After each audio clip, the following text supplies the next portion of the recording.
I don't think this issue really has anything to do with the issue of religion. This is not about Jews, it's not about Christians or Buddhists or Muslims or any of that.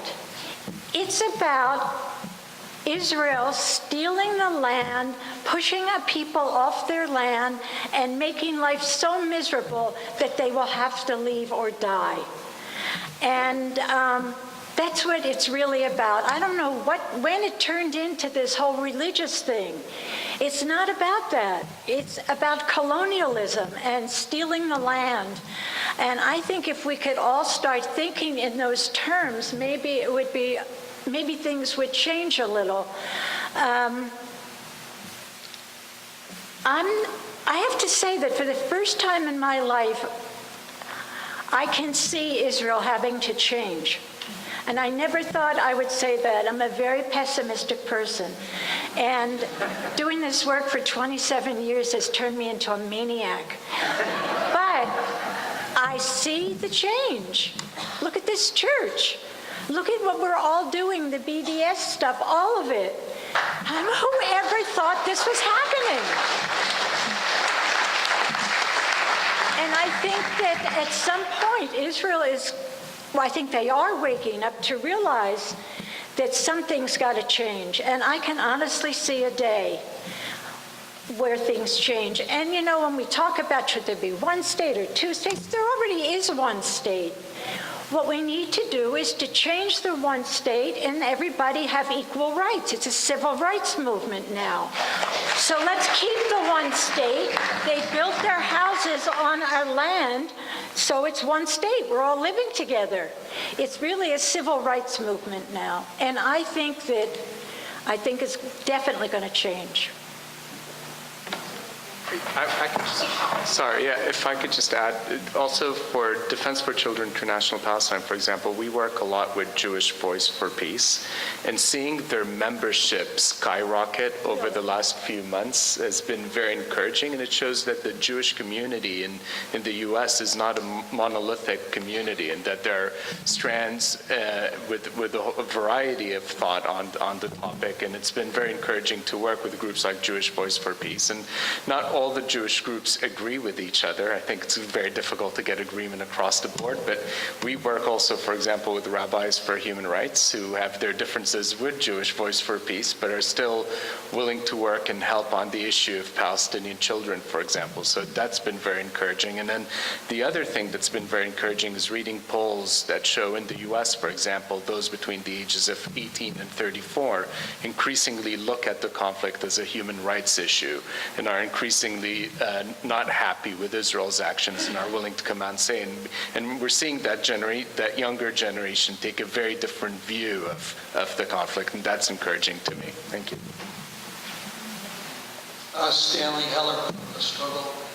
I think it would be helpful in your presentations if you would not just say that it's the Israelis that are doing this to the Palestinians, because the Americans, we are huge participants in this.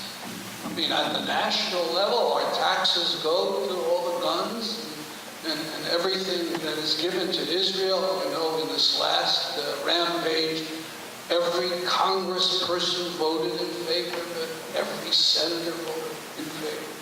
But then also on the state level, you help, I help in this, because we have state funds invested in Israel. We didn't know how much. We thought about $4 million in Israel bonds.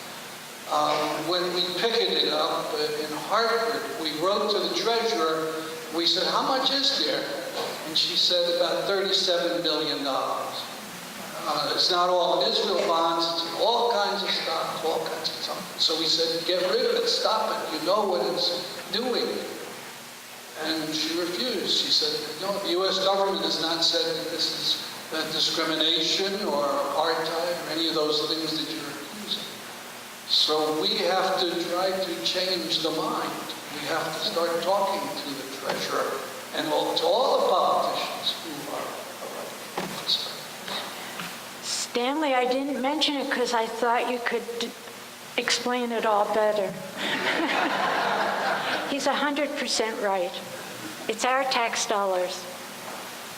This question is for Eva. I'm curious if you have an inkling as to you see these children targeted time after time. Do you feel this is an act of zealous individual soldiers, or do you feel that they're working under the command of higher up in the control structure?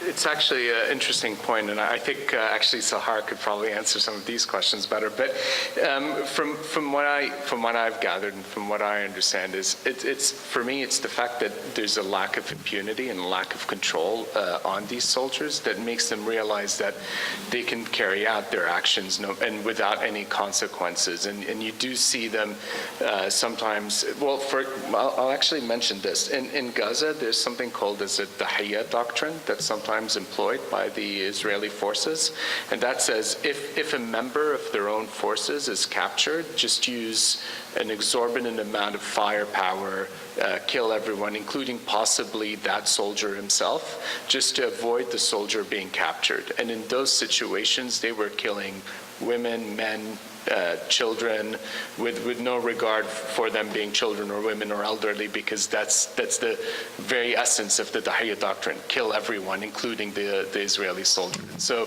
there are some things that come from high above in the Israeli military establishment, but even when it doesn't, I think just soldiers realize that they could get away with murder, and so it doesn't really matter if they kill someone or not. And I think in the video you saw of that kid, there was a person among those soldiers from actually the spokesperson's unit.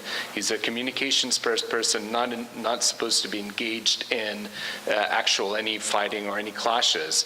But the clashes with the youth during that day was slow, and it was boring the soldiers a little bit. So the soldier from the spokesperson unit asked to take a gun and to have a go at these children to see, what the experience would be like and whether it was fun. And they actually gave him a gun, and he fired the weapon, and he was then later suspended because he was never supposed to have a gun and so on. But that just shows you some of the culture within the Israeli military, that someone who was never supposed to even be engaged in combat is just given a gun for fun.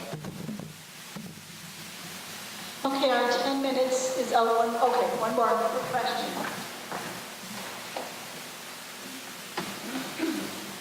Just very quickly, I'm Sally, here with members of Shoreline Amnesty International, and we have a petition at our table in the bazaar to the President and other members of Congress to stop funding the arms for Israel. Please come and